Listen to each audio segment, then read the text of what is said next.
d'appréciation qui sont tout à fait importants.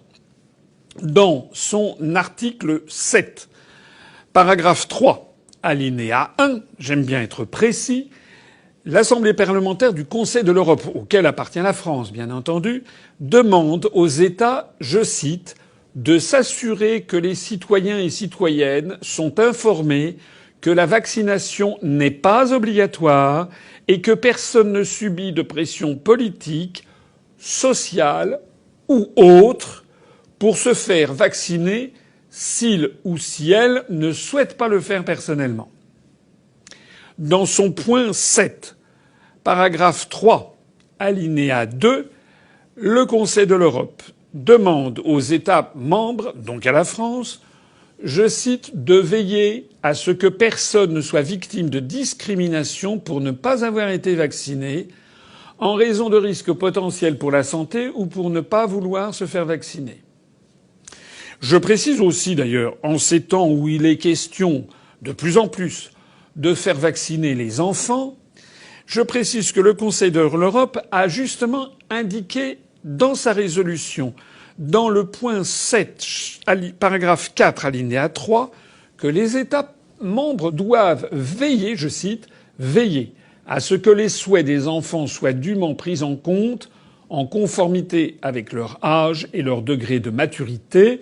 Lorsque le consentement de l'enfant ne peut pas être donné, par exemple s'il est trop petit, de veiller à ce qu'un accord reposant sur des informations fiables et adaptées à son âge soit donné sous d'autres formes. Voilà pour le Conseil de l'Europe. C'est pas moi qui l'invente. Donc c'est non au passeport sanitaire. Et c'est non à la vaccination généralisée des enfants, soit dit en passant. Et puis il y a des États dans le monde, et notamment dans le premier État du monde par la puissance économique et militaire, les États-Unis d'Amérique.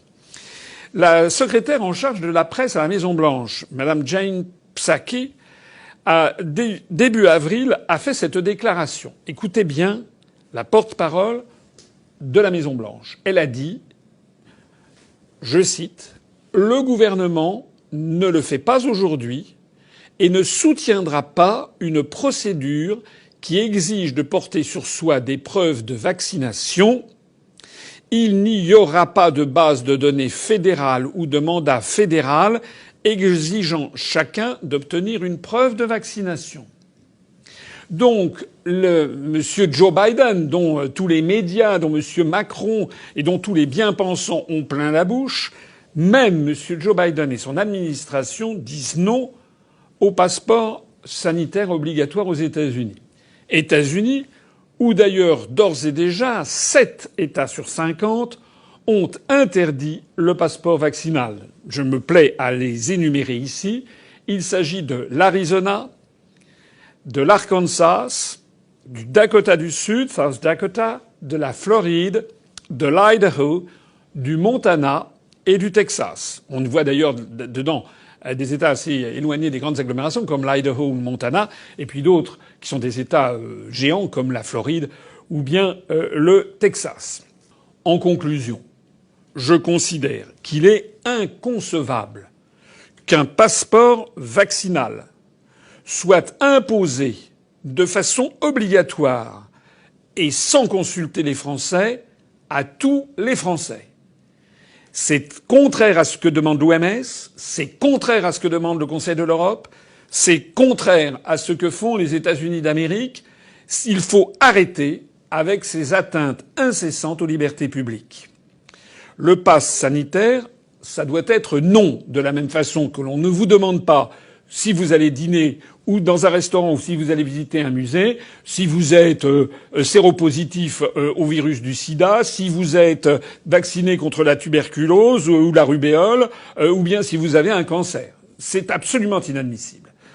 Je vous demande donc de faire diffuser cette vidéo autour de vous, et si vous en avez la possibilité, de vous mobiliser, mais de vous mobiliser de façon peut-être plus efficace que de faire une manifestation, en allant voir votre député, ou éventuellement votre sénateur si vous le connaissez, mais en allant voir votre député, ou en lui écrivant, et en lui disant que ça ne peut plus durer, et en lui disant que nous, tous, collectivement, nous nous souviendrons de s'ils ont ou non avalisé le projet macronien de passeport sanitaire.